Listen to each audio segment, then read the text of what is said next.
Hello, hello, comment vas-tu? Aujourd'hui, j'aimerais te dire que tu peux le changer.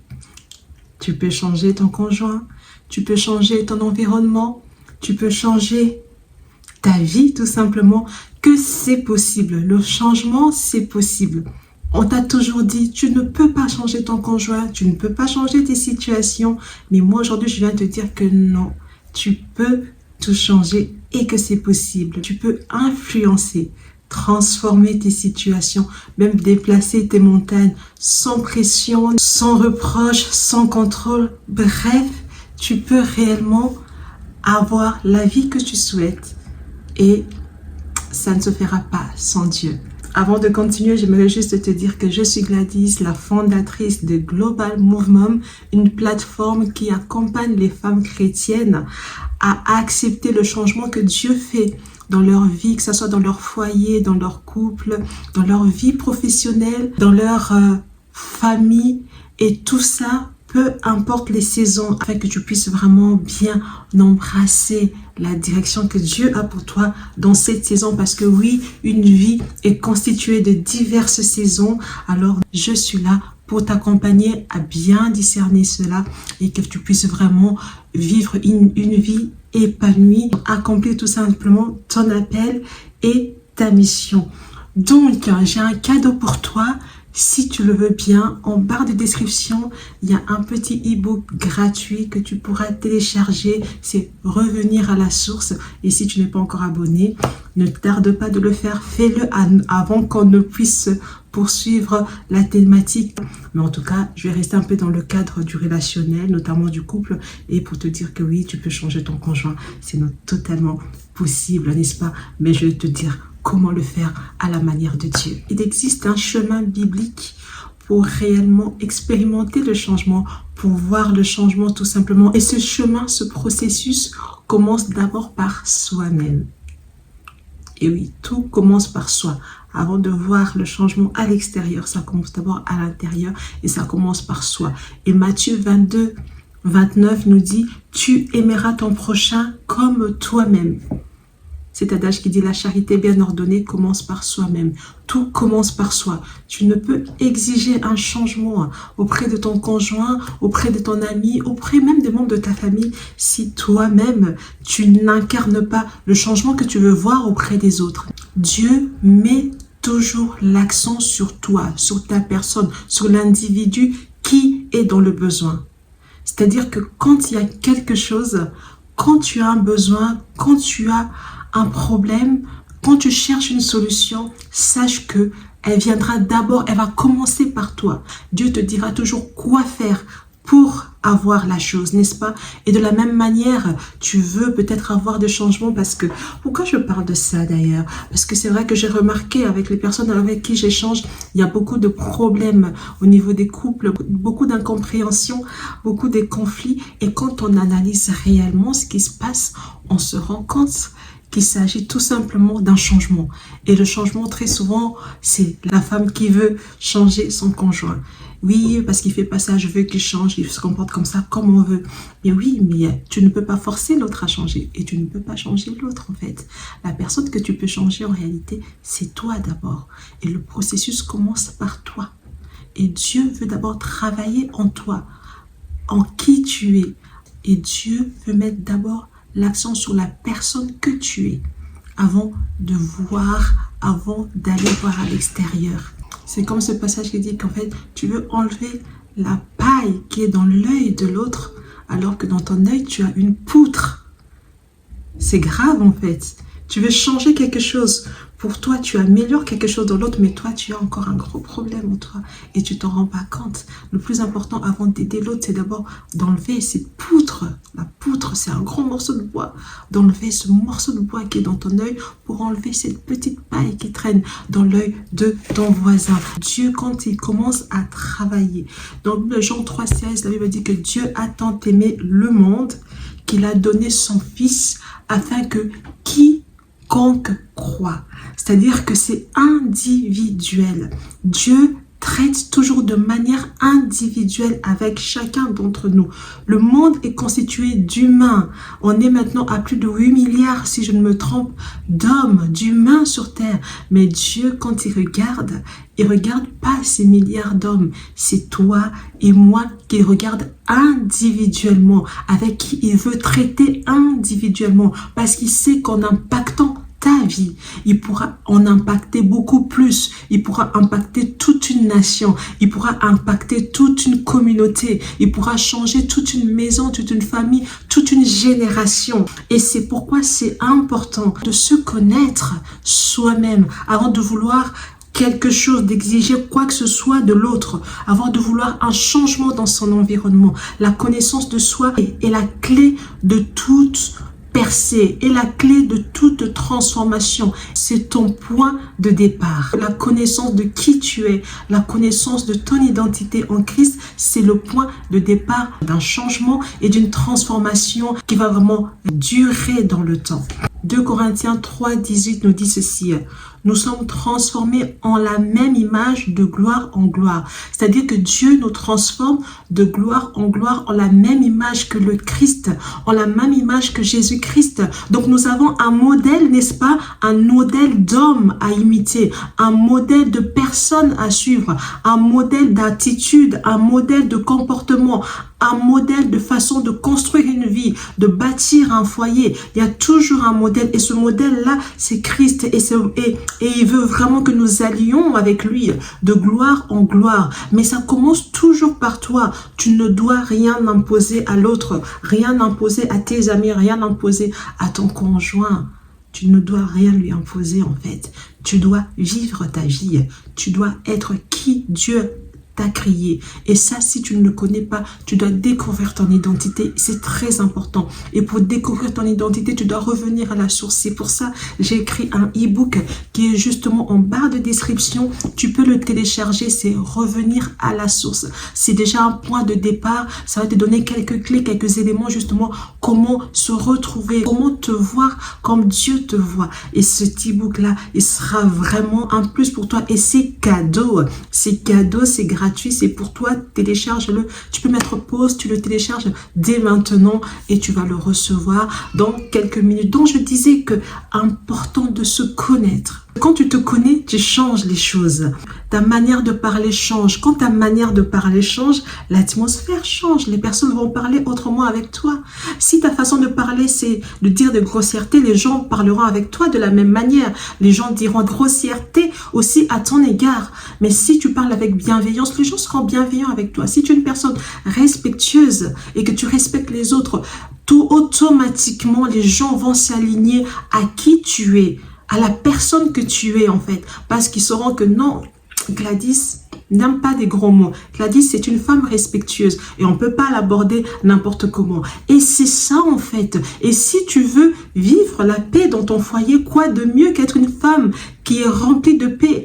Faut pas être une femme querelleuse, celle qui apporte de la zizanie à la maison et qui espère, comme par miracle, vivre la paix autour d'elle. Non, non, non, non. Tu dois incarner ce que tu veux voir. Tu veux voir de l'amour autour de toi. Tu veux que tes enfants t'aiment. Tu veux que ton conjoint manifeste beaucoup plus d'amour. Ben, toi, commence par manifester l'amour. Parce qu'on ne donne que ce qu'on a reçu. Si tu n'as pas reçu d'amour, et alors, qu'est-ce que tu attends?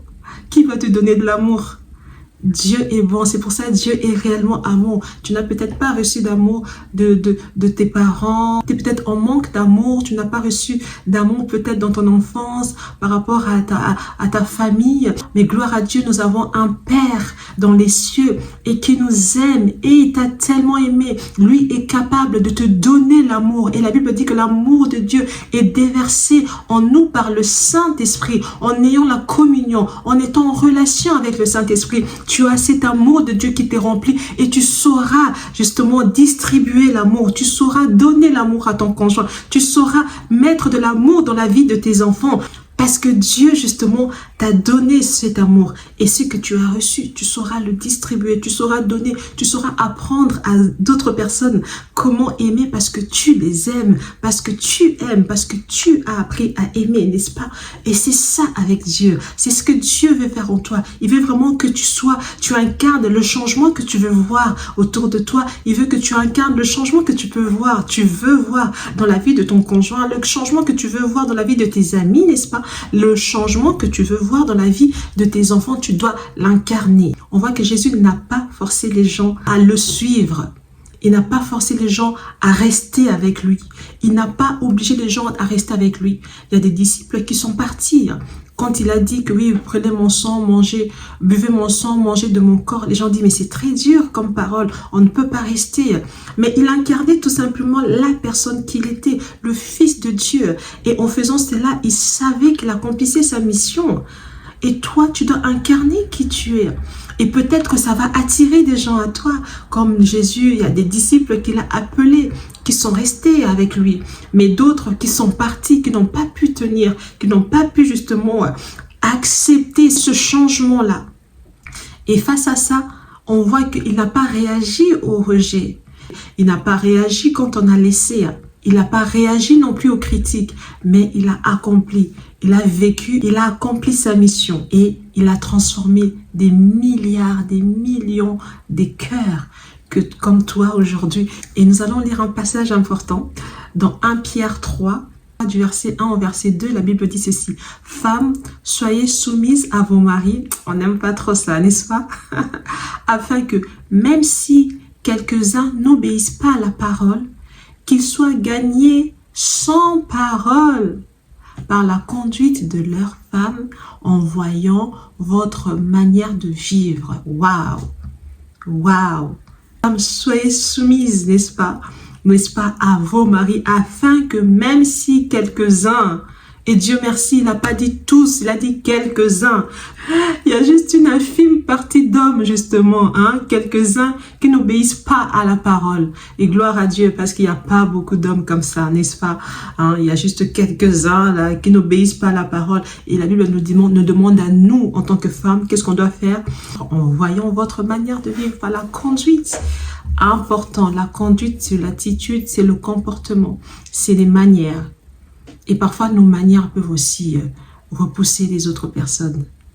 Si tu es une personne qui râle tout le temps, tu vas repousser des gens. Tu vas repousser des gens. Il y a des gens qui n'aiment pas rester avec les personnes râleuses. Et donc, attention à ta conduite. Tu peux peut-être vouloir changer l'autre, mais si tu te conduis mal, c'est pas ça. Et je vais quand même faire une parenthèse. C'est vrai, quand je parle de changement, changer l'autre, en réalité, tu ne changes personne. Tout le monde peut changer, il n'y a que Dieu qui ne change pas. Mais aucun homme n'a la capacité de changer qui que ce soit. Mais le changement dont je parle ici, c'est le changement qui s'opère d'abord par toi, par la connaissance de qui tu es, en marchant avec Dieu, en étant conduit par le Saint-Esprit qui te conduit dans la manière dont tu dois te comporter, l'attitude que tu dois avoir, la manière dont tu dois tenir, qui va influencer justement les personnes autour de toi, qui va changer l'atmosphère, qui va provoquer un shift, n'est-ce pas? Un changement autour de toi et les gens n'auront pas d'autre choix que de s'aligner, c'est-à-dire de respecter la personne que tu es, de respecter tes limites, de respecter tes valeurs. Que ces personnes soient d'accord ou pas, elles seront obligées parce que tu incarnes ces valeurs, parce que tu sais qui tu es. Et c'est de ça que je parle, le changement. Et quand tu fais ça, tu vas créer ton monde, tu vas créer l'atmosphère de Dieu et les gens ne sauront pas faire autrement que d'être comme toi, de parler comme toi, de t'aborder à ta manière, de vivre comme toi quand elles sont à tes côtés. Et du coup, tu vas me dire, mais oui, mais si j'ai fait tout ça, Gladys, j'ai fait ça, j'ai fait des efforts, j'ai eu le temps de parler, on a discuté, tout ça, mais il n'y a rien qui change. Eh bien, c'est pas grave, très cher ami. Ce n'est pas grave. Si le conjoint ne change pas, ça ne veut pas dire qu'il n'y a rien qui s'est passé. Il y a quelque chose qui s'est passé et la personne a fait le choix de s'arrêter là et de ne pas poursuivre dans cette lignée, de ne pas avancer sur cette voie. Et ne t'inquiète pas, ça tu laisses entre les mains du Seigneur. De la même façon, lui qui a commencé cette belle œuvre dans ta vie saura comment l'emmener jusqu'au bout. Et c'est ça qui compte. Le plus important, c'est que toi, tu saches qui tu es, que tu retrouves ton identité, que tu retrouves ta joie, que tu sois une personne épanouie et surtout que tu sois là où Dieu a toujours voulu que tu sois, dans le plan de Dieu. Tant que tu fais les choses avec amour, selon Dieu, le reste n'en fait pas un problème personnel. C'est Dieu qui va s'en occuper. J'espère que cette vidéo, en tout cas, t'a aidé quelque peu à avoir quelques points, quelques astuces, justement, comment améliorer ta relation dans le cadre d'un foyer, d'une relation amoureuse ou des fiançailles qui veulent aboutir à un mariage. Attention, connais-toi toi-même, c'est très important. Ça va t'épargner beaucoup de déceptions, beaucoup de dégâts. Et quand tu es vraiment établi sur le roc, tu es fondé sur Christ, tu verras que tout ira bien, n'est-ce pas? Tu verras comme la Sunamite, tout va bien. Alors, si ça t'a vraiment parlé, j'ai un accompagnement qui va commencer très très vite. Il y a la liste d'attente juste en barre de description. Donc vas-y, rejoins la liste d'attente pour ne rien manquer, pour ne pas manquer le lancement. Donc ça sera un accompagnement de 3 mois plus mentorat. Toutes les informations seront données ensuite dans les détails. Mais inscris-toi pour ne rien manquer. Le programme de Shift. Donc le Shift, on sait tous, c'est changement, c'est un changement métanoïa et tu veux voir un changement s'opérer dans ta vie et dans tous les domaines de ta vie, que ce soit relationnel, que ce soit dans ta vie spirituelle, que ce soit dans ta vie professionnelle, alors tu es au bon endroit. En barre de description, il y a le lien pour le programme d'accompagnement et mentorat de Shift. Il y a la liste d'attente. Inscris-toi très vite pour vraiment être parmi les premières personnes qui vont recevoir toutes les informations et surtout ne pas manquer ce lancement qui arrive très vite. Et je te dis à la prochaine vidéo et je t'attends de l'autre côté. Que Dieu te bénisse.